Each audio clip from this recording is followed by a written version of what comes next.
اچھا، جب سفر کر رہے ہیں تو اس کی آفات بھی ہیں کچھ سفر زیارت کی، یعنی آفات سے مراد کچھ ایسی اس کے اندر آزمائشیں آ جاتی ہیں جس سے ضروری ہے کہ اس سے اجتناب کیا جائے. ایک چیز اس میں ہوتی ہے بے نشاطی در زیارت، یعنی بالکل عام طور پر اب اس میں لوگوں کے بہرحال کاروانوں کے وہ بھی ہوتے ہیں، لیکن خود ہم لوگ دیکھتے ہیں کہ پتہ نہیں کہاں سے اکثر سفر بہت طویل ہوتے ہیں، کنیکٹنگ فلائٹس ہیں، پتہ نہیں کتنے زیادہ لوگ تھکے ہارے ہوتے ہیں، اس سے ایک دن پہلے سے انتہا سے زیادہ لوگوں سے ملنا جلنا، پوری رات کے جاگے ہوئے، پھر سفر کی تھکاوٹیں، ایئرپورٹ پہ گھنٹوں پہلے پہنچنا، سفر، پھر وہاں سے پھر بسوں کے ذریعے آنا، اور یعنی بالکل تھک کے چور ہو رہے ہوتے ہیں.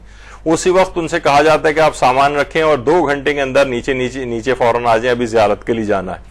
میں نے کتنے ہی ایسے افراد کو دیکھا ہے کہ بہت مشکل سے بیچارے کیا کریں، کوئی بولتا بھی نہیں ہے اس وقت کہ بھئی ہم بے تحاشا تھکے ہوئے ابھی جائیں گے تو بہت ہی ہمارا نشاط بھی نہیں ہوگا ہمیں، یعنی ایک ہوتا ہے نا کہ طبیعت کے اندر ایک تر و تازگی، آمادگی، یعنی بلکہ دل تھکاوٹ سے چاہ رہا ہوتا ہے کسی طرح تھوڑا سا سو لیا جائے، ہمیں سونے کا کچھ چند گھنٹے کا موقع دے دیا جاتا. اب بہرحال جو کاروان کی انتظامیہ ہوتی ہے ان کے اپنے الگ مسائل ہوتے ہیں کہ اب یہ نہیں لے کے گئے. بہت سے لوگ اعتراض بھی شروع کر دیتے ہیں کہ ہم یہاں سونے تو نہیں آئے، ہمیں فوراً زیارت کے لیے لے جایا جائے، تو وہ بھی بہرحال اپنے اوپر سے ٹالتے ہیں اور کہتے ہیں بس 1 گھنٹے میں آپ نیچے آ جائیں اور فوراً آپ کو لے کے چلنا ہے تاکہ یہ ان کے اوپر سے بھی بوجھ ہٹ جائے اور لوگوں کا اعتراض بھی دور ہو جائے. لیکن بہرحال ایک نا اس کے اندر ایک بے نشاطی، یعنی ایسے وقت آپ زیارت کرنے جا رہے ہیں کہ بے تحاشا آپ تھکے ہوئے ہیں اور آپ چاہ رہے ہیں کہ میں اس وقت نہ جاؤں، تو یعنی ایک لحاظ سے جسے ہم کہا جائے کراہیت ایک کسی طور پر ان کے اندر ہو رہی ہوتی ہے، تو یہ اتنا مناسب نہیں. انسان بہت شوق اور رغبت کے ساتھ جو ہے اس کو چاہیے کہ وہ زیارت، بلکہ جو شوق کے ساتھ زیارت کرتا ہے روایات کے اندر ہے کہ اس میدان قیامت میں جو ہے وہ پیغمبر اسلام کے ساتھ ہوگا، یہاں تک کہ تمام لوگ اپنے حساب و کتاب سے فارغ ہوں.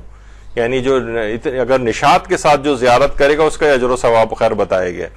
تو یہ ایک چیز ایسی ہے کہ بہرحال اس کو کوئی سارٹ آؤٹ کرنا چاہیے کاروانوں کو کہ لوگوں کو کچھ وقت چند گھنٹے کا بھی اگر سونے کا یا آرام کا ٹائم دے دیں تو لوگ بالکل فریش ہو کے. بہت سے لوگ بغیر غسل زیارت کے اور بس ایسے ہی چلے جاتے ہیں، اتنا کم ٹائم ہوتا ہے کہ یہ سب چیزیں کرنے کا ان کو موقع نہیں ملتا ہے. تو ان کو یہ والا جب آئے ہیں تو ان کو فارمیلٹی پوری کرنے کے بجائے یعنی آداب کے ساتھ زیارت کروانی چاہیے.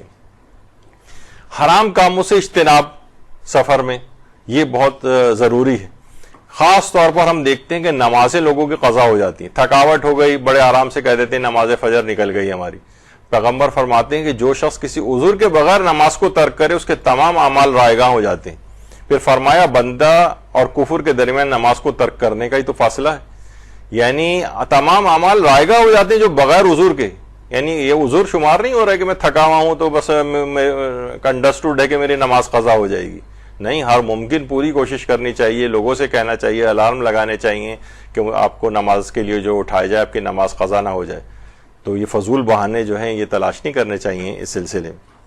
اور شفاعت تک نہیں ملے گی جو نماز کو سبک شمار کرنا تو ہے کہ مثلا آپ کی کبھی نہیں ہوتا کسی کی آنکھ نہ کھلنے کی وجہ سے اس کی فلائٹ جو ہے اس کی نکل جائے کہ میں سوتا رہ گیا اور میری فلائٹ نکل گئی. نہیں، کیونکہ اہمیت کا احساس ہوتا ہے، وہ تمام اقدامات کر کے رکھتا ہے. تو آپ نے نماز کو اس قدر بھی اہمیت نہیں دی تو بہرحال یہ سبک شمار ہونے میں آ سکتی ہے چیز اور شفاعت سے محرومی کا باعث بن سکتی ہے.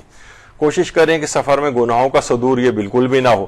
خاص طور پہ انسان جاتا ہے ہر قسم کے اس میں ہوتا ہے، اپنی نگاہوں کی حفاظت کرے، دوسروں کے ناموس کے اوپر جو ہے وہ نگاہ نہیں ڈالنا چاہیے.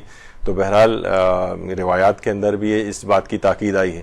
خواتین بھی ہے، مثلا اکثر جگہوں کے اوپر ہوتا ہے مرد اپنی قمیض اتار کے ماتم شروع کر دیتے ہیں. اب خواتین کی بہرحال ذمہ داری یہ ہے کہ ان کے جسموں کے اوپر نگاہ نہ ڈالیں. تو یہ سب احکام ہیں ان کے.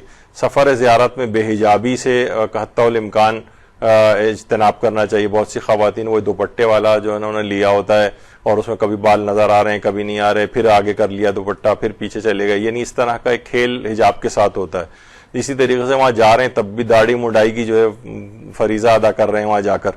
روایت میں ملتا ہے جو مفاتی میں زیارت ائمہ کے آداب میں ہے، کربلا میں ایک زائر نے امام حسین کو خواب میں دیکھا تھا. امام نے اس سے فرمایا اپنے وطن میں جب تم لوگ داڑھی منڈواتے ہو تو ہمارے دلوں پر کاری ضرب پڑتی، یعنی باقاعدہ سفر میں یہ مفاتی تک کے اندر یہ بات لکھی ہوئی. تو بہرحال داڑھی کو منڈوانا اس لحاظ سے یہ وہاں پر بھی جا کر یہ اور اسی کو منڈی ہوئی شکل کو لے کے مثلا امام کے پاس بھی جا رہے ہیں تازہ شیو کرنے کے بعد تو بہرحال سوچنا چاہیے کہ ہم امام کے پاس جا رہے ہیں.